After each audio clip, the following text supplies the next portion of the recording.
Bitchy, and as always, you're all very, very welcome. A special shout out to my new Patreon friends who've joined over the last week.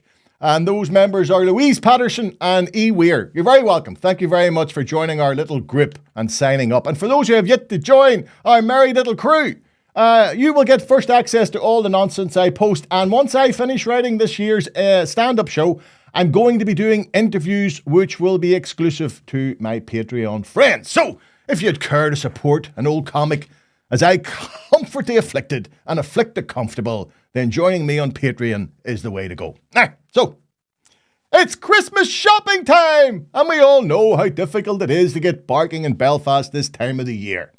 Well, I have great news, boys and girls. Our car parking problems have been solved. For if you travel into Belfast between the hours of 2 p.m. and 7 p.m., right, 7 p.m., any day of the week, you will now be able to abandon your car in the middle of the road, go do your shopping, come back, and still have time to drive home. Yes! Traffic congestion in Belfast has reached such a level that the city centre has become one big free car park during those hours. Now, Department of Infrastructure Minister, Deafy Minister, Sinn Féin's John O'Dowd, well, this week he had wonderful news, right? He advised people, there is no quick fix solution to the current challenges faced by commuters to Belfast. But he reiterated, if you're going into Belfast in a private car, you should expect congestion. Indeed you should. As you would in every other city in Europe. Every city in Europe, if you travel into it at this time of the year, it will all be one big, massive car park. No. The argument's even been used, the roads in Belfast, there's too many cars on the roads for them to cope. Seriously? Could the traffic issue possibly also be due to nearly every road in the city centre having been dug up over the last few weeks? With Central Station works cutting off one of the main arteries in and out of the city, indicating there's nobody in control. There's nobody planning any of this stuff. Now, it would be completely unfair to lay all the blame for this fiasco of traffic congestion at the feet of John O'Dowd. That's not fair. He inherited a problem which stretches back decades with underinvestment in our public transport system and road maintenance. Now, I have to say, admittedly, the fact that both Sinn Féin and the DUP took turns to absent themselves, on full pay of course, from government didn't help. But what has taken years to crumble will take years to repair. Now, I have this idea, a wee idea here, that a significant part of the solution would be the creation of a real cycle infrastructure. Like indeed, as far as the Web is concerned, this is what the Web said. Belfast as a small city is small, not too hilly, and a pretty moderate climate, so would be a perfect cycling city. But it adds, there is no cycling infrastructure. Another relevant point is the developments in electric bikes over the last 10 years, whose prices continue to plummet. And these bikes now have a one charge range of around 60 miles, making them a feasible option for commuters from the outer suburbs. The problem, of course, is the abject failure of the Department of Infrastructure to live up to a claim made by a past minister, Nicola Mallon, in 2022, when she said that they intended to make Belfast an active city and for it to have a quality cycling network fit for the 21st century. At this rate, we'll be looking at the 22nd century. Like only this week, John O'Dowd admitted that only 3.3 million of an available 16 million had been spent on Belfast's cycle lane network over the last 4 years. So even with the money available, our infrastructure department can't get their fingers out their arses and do the proposed work. And their inaction means, tragically, cyclists continue to die on Belfast's roads needlessly, with a fatality in the north of the city only a matter of weeks ago. Now, I have cycled in Holland, and I can assure those in authority that if they build a safe cycling infrastructure, it will be used, and it will act as an essential and sustainable mode of transportation, alleviating not all, but some of the pressure now being experienced on our roads. In other words, build it, and people will get on their bikes. Disgraced Prince Andrew will be missing Christmas dinner at the palace this year again, having been embroiled in yet another dodgy friendship, this time with a Chinese businessman who turned out to be a spy. Or they're saying is a spy. The man whose name hasn't been released is referred to by H7 or something. And they believe that he was attempting to leverage influence with the prince after Chinese intelligence decided that Andrew was in such a bind following the Jeffrey Epstein scandal that he was a potential target for an undercover operation. Now, the Windsors, of course, have a history regarding dalliances with questionable foreign powers. The late Duke of Windsor in 1937 met none other than Adolf Hitler, and rumours persist that having abdicated the throne, he secretly harboured pro-Nazi sympathies. Indeed, a series of intercepted telegrams indicated a plot by the Nazi regime to kidnap the Duke and reinstall him as king and a Nazi puppet.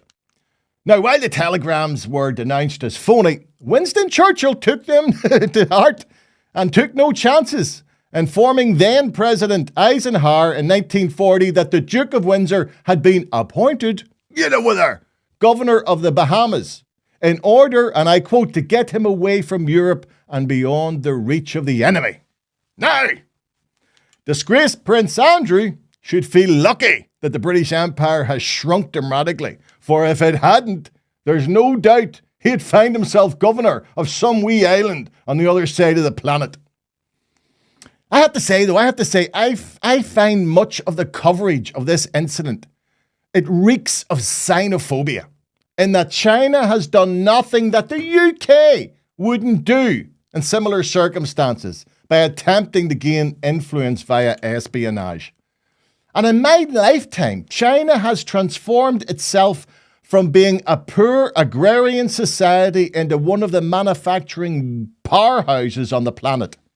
Its people benefit from a health service we can only dream of, and its education system is one of the most rigorous in the world, resulting in over 300,000 students attending universities in the USA, with another 151,000 studying UK universities, including Queen's and Ulster University. And I wonder how them students feel reading the sort of coverage that this gets, where it's the Chinese businessman who's condemned as the baddie, not the delinquent prince who seems willing to pimp himself out to anybody to regain some power, money and prestige.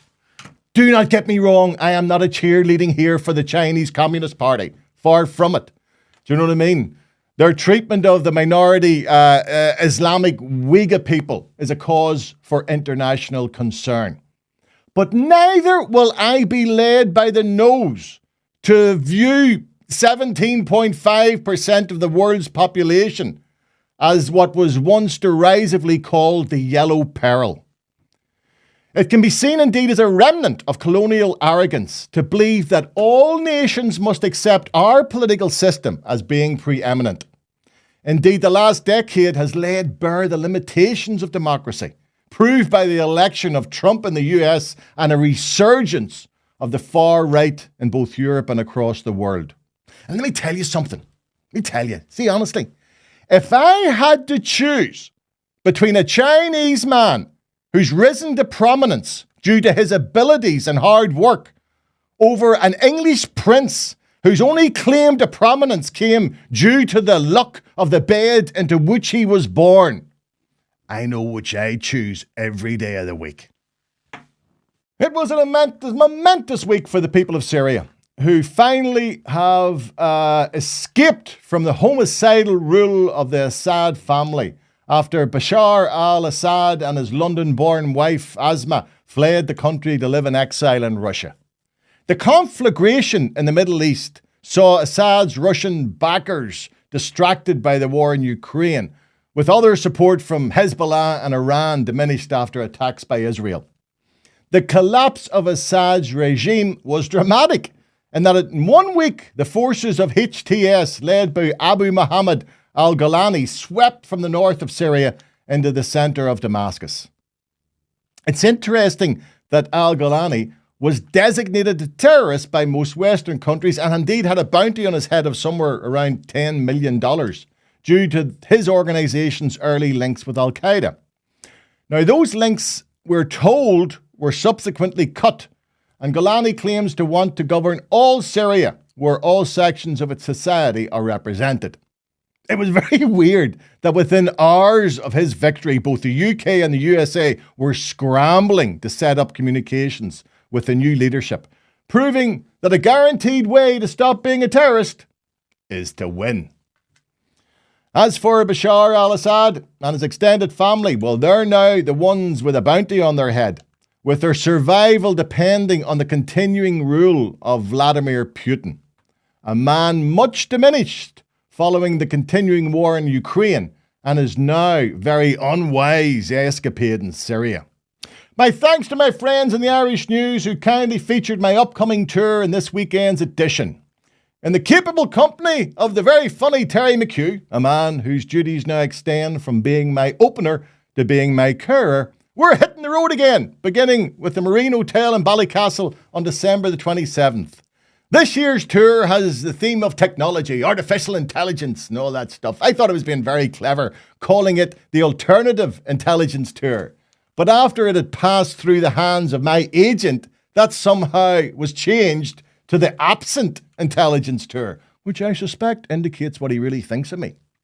Along with technology, the show will have the usual mix of local and international politics, with updates on my failing health, thinning hair, combined with pictures and videos which caught my eye over the last year. Details of venues and where tickets can be purchased can be found on my webpage, jakeokane.com. So come soon, come many, buy one, buy many. Hope to see you all soon. Oh, no, there was no need for it, like, there's no need for it, there was no need for it, like, that's bang out of order,